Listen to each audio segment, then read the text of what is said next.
बिस्मिल्लाहिर्रहमानिर्रहीम। अस्सलाम वालेकुम dear students, welcome to 8th English B class. Hope so आप सब खैरियत से होंगे।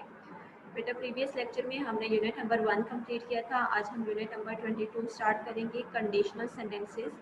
पेज नंबर है मेरे पास 140।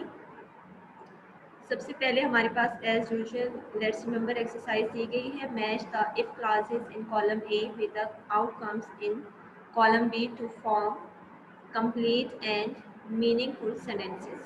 ठीक है, यहाँ पे हमारे पास दो कॉलम्स दिए गए हैं जो हमारे कंडीशनल सेंटेंसेस होते हैं। बेसिकली वो सेंटेंसेस होते हैं जिनमें कोई ना कोई कंडीशन होती है। ठीक है, उनमें इन कंडीशनल सेंटेंसेस में दो पार्ट होते हैं एक सेंटेंस के।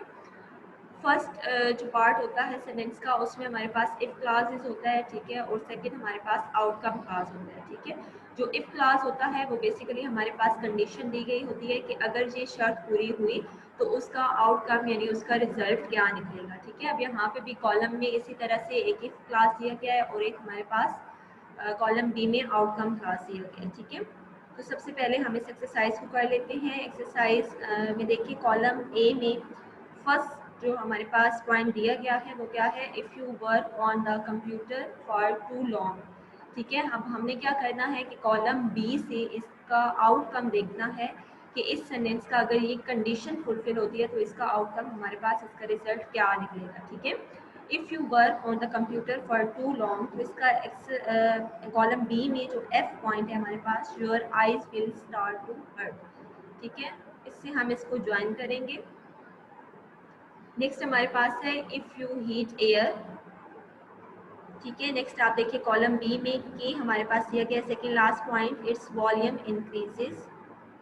If my friends and I have free time, इसको हम एल से ज्वाइन करेंगे। We go to the field to play football. If we want to survive on the planet, we have to ensure that trees survive. If nothing was stolen from the house, the thief must have wanted something else. Next day, if the child is 10 years old, the mother must be about 35. If you leave for the airport now, you will reach too early. If you ever call me names again, I will never talk to you again. If you want a good discount, you will have to bargain hard with the seller.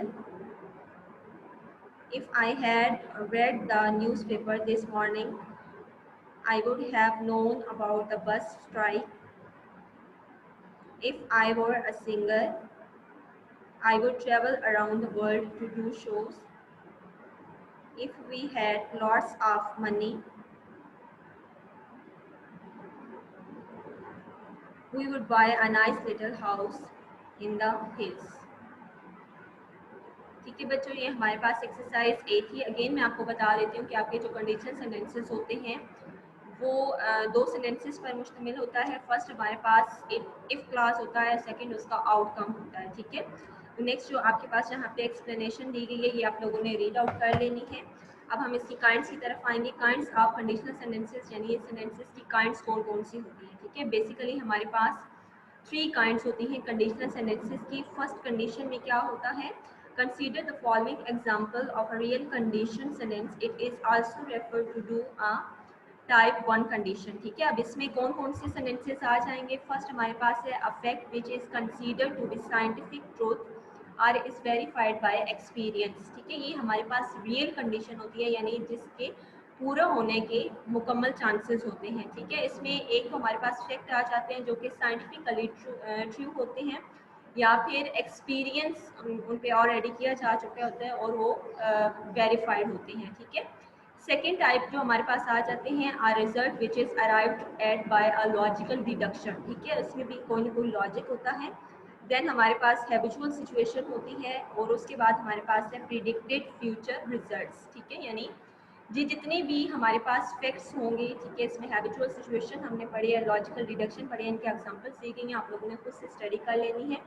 ये हमारे पास real condition होती है। जो condition ए होती है, ठीक है, जो फर्स्ट कंडीशन होती है वो रियल कंडीशन होती है जिसके पूरे होने के चांसेस होते हैं क्योंकि वो लॉजिक्स पे बेस करती है, ठीक है। नेक्स्ट हमारे पास देखिए सेकंड है unreal condition or type 2 conditions, ठीक है। अब ये जो इस तरह की कंडीशनल सेंटेंसेस होते हैं ये बेसिकली इमेजिनरी होते हैं, ठीक है। इसमें कोई जो है वो रियलिटी नहीं होती, इसलिए आपने देखे कि इसको अनरियल कंडीशंस कहा गया है, ठीक है। तो अनरियल कंडीशनल में इमेजिनरी सेंटेंसेस होते हैं, ठीक है, और इसमें जो भी कंडीशन दी जाती है वो फुलफिल्ड हो ही नहीं सकती, ठीक है। तो डेफिनेटली जब कंडीशन उसकी फुलफिल नहीं होगी तो उसका आउटकम जो होगा, उसका रिजल्ट जो होगा वो भी उस तरह से नहीं होगा, ठीक है। उसके बाद ये जो सेंटेंसेस होते हैं ये बेसिकली पास्ट इवेंट को रेफर किए जाते हैं, ठीक है, यानी आपके पास्ट में जो हैपनिंग हुई होती है और उसका जो आउटकम आपको मिला होता है वो आउटकम इस बेस पे होता है कि आपकी जो उस टाइम पे हैपनिंग हुई है वो किस तरह की थी, ठीक है। और बाद में अगर आप डिस्कस करते हैं अपने पास्ट इवेंट को तो आप क्या करते हैं कि आप उसको जस्ट इमेजिनेशन में फील कर सकते हैं कि अगर आपने इस तरह से किया होता है, जैसे फॉर एग्जांपल अगर आपके मार्क्स अच्छे नहीं आए, ठीक है, प्रीवियस एग्जाम में, तो आप क्या करते हैं कि आप विश करते हैं कि अगर आपने वो एग्जाम्स अच्छे तरीके से उन एग्जाम्स के लिए तैयारी की होती, पढ़ा होता, ठीक है, तो आपके मार्क्स भी अच्छे आते। तो ये बेसिकली आपके पास्ट इवेंट्स होते हैं, ठीक है, जो कि चेंज नहीं किए जा सकते, ठीक है। फिर हमारे पास नेक्स्ट इसकी एक्सरसाइज दी गई है, join two parts condition and result in each case using if two form a conditional sentences, look at the example for help, ठीक है। इसमें भी एक कंडीशन है और देन उसका रिजल्ट दिया गया है। आपने क्या करना है कि जो कंडीशन होगी उन दोनों सेंटेंस के दोनों पार्ट में आपने देखनी है कि कौन सी कंडीशन है, उस कंडीशन के साथ, क्योंकि वो इफ क्लास होता है तो आपने उसकी स्टार्टिंग में इफ लगाना है और देन आप उसके रिजल्ट की तरफ जाएंगे, ठीक है।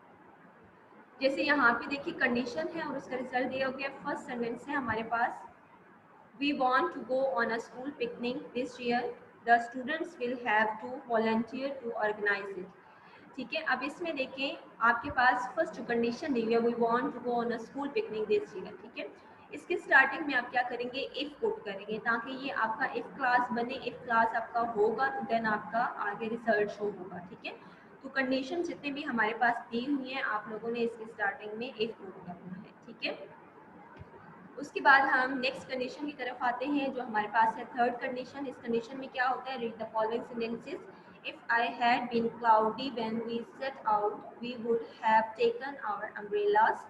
नेक्स्ट हमारे पास है, there would have been more houses in this area if the transport system was better, ठीक है। अब इसमें भी उसी तरह से कंडीशंस दी गई हैं, ठीक है, और फिर उसका आउटकम दिया गया है। Like the other two types of conditional sentences, these are also made up of an independent clause and a dependent clause which begins with if, ठीक है। वही उसका रिजल्ट जो उसका आउटकम हमने पढ़ा है और एक इफ क्लास है, ठीक है। तो इसमें एक डिपेंडेंट क्लास है और एक इंडिपेंडेंट क्लास होता है, like other two conditions.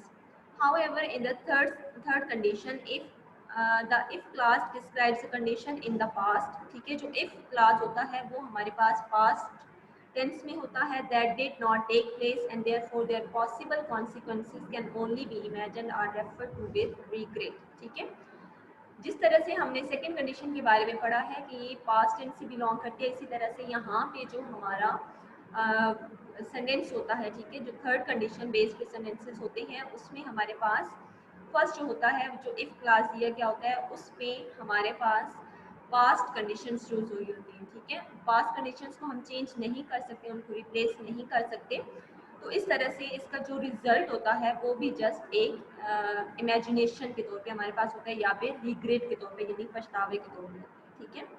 The third condition is thus sometimes referred to as the impossible condition, ठीक है, हम इसे impossible condition भी कहते हैं। The situation described is set in the past and cannot be changed, ठीक है, सिचुएशन को हम चेंज नहीं कर सकते। नेक्स्ट हमारे पास लेट्स रिवाइज एक्सरसाइज दी गई है, ये आप लोगों की स्किप है, आप लोगों ने स्टूडेंट को बहुत अच्छे से रीड आउट करना है, इसमें कुछ डिफिकल्ट नहीं है, जस्ट कंडीशंस दी गई हैं, ठीक है। इसको थॉरोली रीड आउट करेंगे तो इंशाल्लाह आपको समझ आ जाएगी। नेक्स्ट लेक्चर में हम नेक्स्ट यूनिट स्टार्ट करेंगे, तब तक अपना ख्याल रखिएगा। अल्लाह हाफ़िज़।